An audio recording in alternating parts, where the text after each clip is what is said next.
Speaker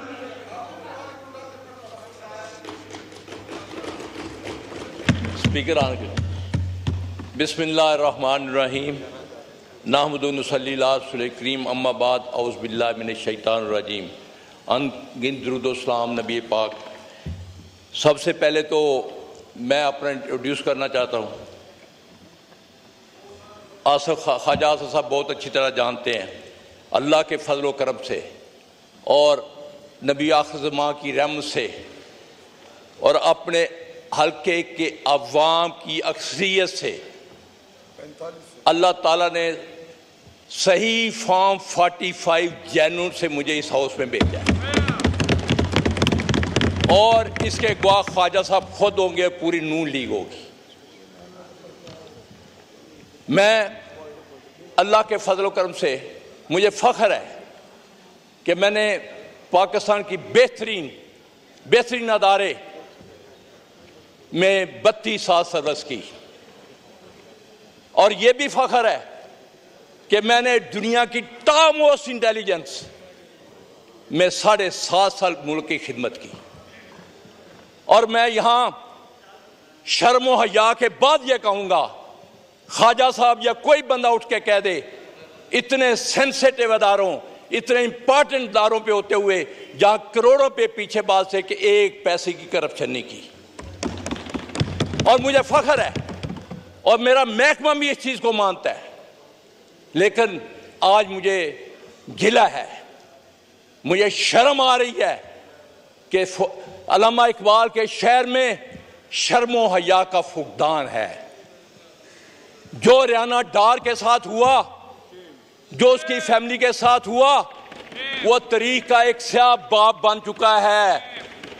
मैं दोबारा repeat करता हूं, वो शर्म व हया के साथ सियालकोटी तारीख का स्याह बाब बन चुका हुआ है।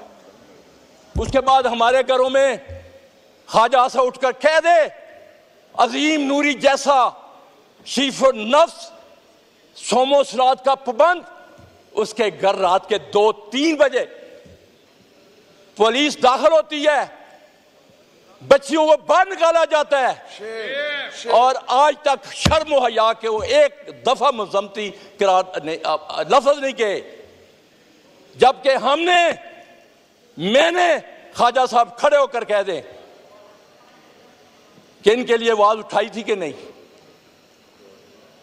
आज मुझे तकलीफ है, मुझे मेरे महकमे ने जिसकी मैंने खिदमत की,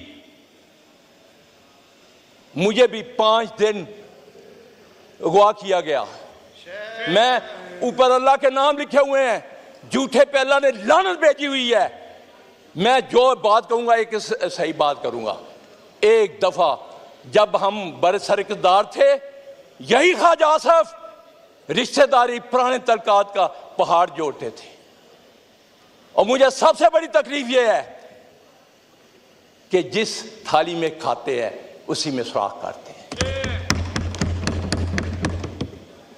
खुदारा मुझे इस अवाम में, मैं इसकी बेतुकीनी देखकर, मुझे कम से कम पहली दफा मैं आया हूं, एक शौक से आया था, क्योंकि मैं इससे पहले डिप्टी स्पीकर साहब नैब पिशावर रेस की 2.5 साल नैब में रहा।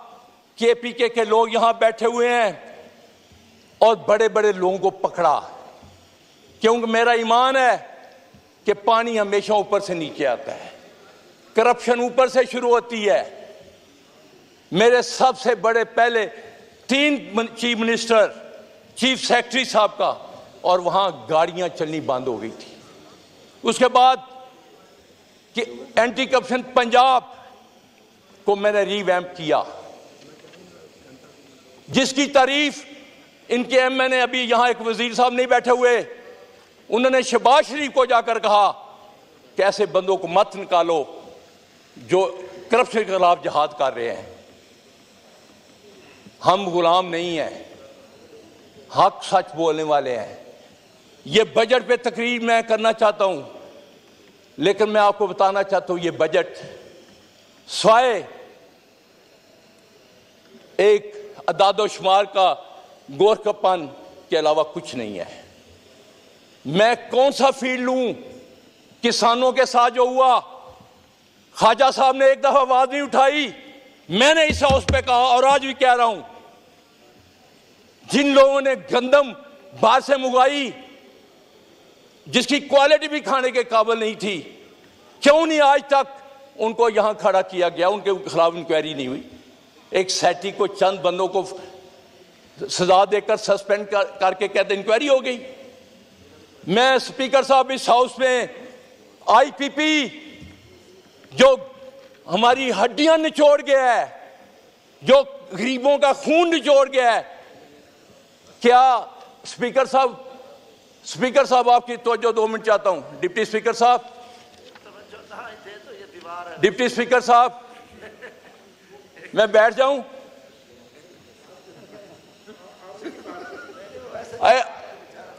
स्पीकर साहब, आईपीपी कौन सा मुल्क है?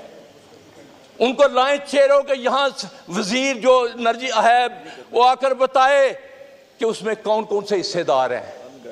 125 पैसे के पैसे आप दे रहे हैं ख्वाजा साहब, जबकि प्रोड्यूस 48 कर रहे हैं। जब कोई इंक्वायरी होगी तो उनमें 3 फैमिली आएंगी जो बरसरकदार हैं। गरीब का खून चूसा जा रहा है। ख्वाजा साहब, मैं कल भी 2 दिन हल्के में था, लोग दुआएं बद दुआएं दे रहे हैं इस हुकूमत को। हम यहां सिर्फ मुराद लेने के लिए बैठे हैं, उनकी कोई आवाज नहीं उठाता। जो ज़राअत का हाल किया इन्होंने, अभी तक लोगों की जो गंदम है खराब हो रही है। आड़ती से पैसे किसान लेकर अगली फसल बोता है, वो आड़ती उसको 20-21 रुपए से खरीद रहा है कि उसने अपने पैसे अगले मुंजी लगानी है। ये इशू जो बात करने वाली है, ना कि यहां लड़ाई झगड़े और ताने देते हैं। मैं उन चीजों में नहीं जाना चाहता, मेरे पास भी बहुत कुछ है, लेकिन मैं उन लोगों में नहीं हूं कि जिस प्लेट में वो खाएं उसमें छींक करें, उसमें सुराख करें। खुदारा इस मुल्क के लिए कुछ कीजिए। मुझे शर्म आई, कल मैं अपने प्राइम मिनिस्टर साहब का इंटरव्यू देख रहा था जो चाइनीज जर्नलिस्ट को दिया था। खुदा की कसम, मैं एक जिम्मेदार का बेटा का मेरा शर्म से झुक गया है कि हमारी मदद करो, पाकिस्तान तबाह हो रहा है। ये इंटरव्यू था, आप सुन लें। क्या वजीर को एक गैरत भी होती है? आप जब तक इस मुल्क को अपने पांव पे खड़े नहीं करेंगे, करप्शन का खात्मा नहीं करेंगे, दुबई किसका है? उस दिन मैं ड्रामा एक देख रहा था, इफ्तिखार ठाकुर है, कितनी खूबसूरत बात की, कहना ये दुबई अपना हो गया, साड़ा दुबई साड़ा है। वो चाक लेके गया, यह भी पाकिस्तानी का घर है, यह भी पाकिस्तान के घर है, यह भी पाकिस्तान के घर है। और हमें शर्म ही आई नहीं आती? पैसा लूट कर बाहर ले जाए और कहेंगे जी मुल्क, और दूसरे आपको कर्जा देंगे। क्या आपने मेरी मां को, पाकिस्तान मेरी मां है, मादरे वतन है, इसको भिखारी बना दिया है? क्या आप में से कोई मुअज़्ज़ज़ आदमी बाहर खड़ा होकर चौक पे भीख मांगना चाहेगा? इन्होंने हमारे साथ क्या किया है?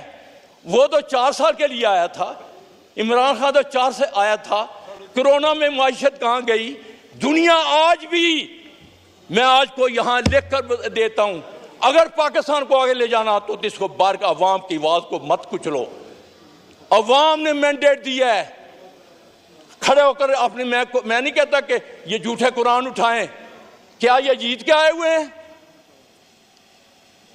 फॉर्म 47 की पैदावार है, और फॉर्म 47 वाले कैसे मुल्क को आगे ले जा सकते हैं? कैसे? इन पे कौन यकीन करेगा? हमें हक और सच का साथ देना होगा। मैं आखिर में 3 तजवीज़ें रखना चाहता हूं। खुदारा इस मुल्क के लिए सोचे। हमारा आज नौजवान तबका क्यों बाहर भाग रहा है?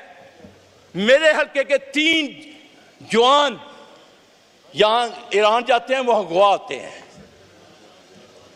उनके हाथ काटकर रैंसम मांगते हैं 80-80 लाख रुपया। वो बेचारे क्या करें? यहां रोजगार नहीं है, यहाँ क्योंकि लूट मार करके हमारे लीडर पैसा बाहर ले गए हुए हैं और कोई शर्म या नहीं है। पाकिस्तान आज भी, मैं यहाँ इस हाउस में कह रहा हूँ, ये लाएं हुक्मरान पैसा बाहर से लाएं, एक कर्जा उतर जाएगा।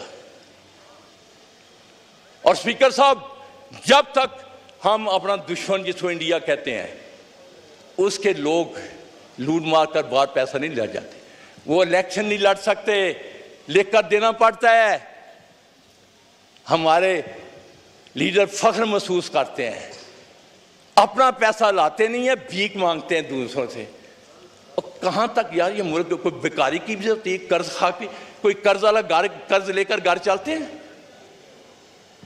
नौजवानों को सर, स्पीकर साहब, मैट्रिक तक कम से कम हुनर, कोई स्पेशलाइजेशन, उसको अच्छे स्पेसिफिक ट्रेनिंग दें, उसको हुनर सिखाएं, कम से कम वो ग्रेजुएशन करके नौकरी के लिए दरबदर ना हो, कोई काम तो करे। हमें स्किल वाले लोग चाहिए।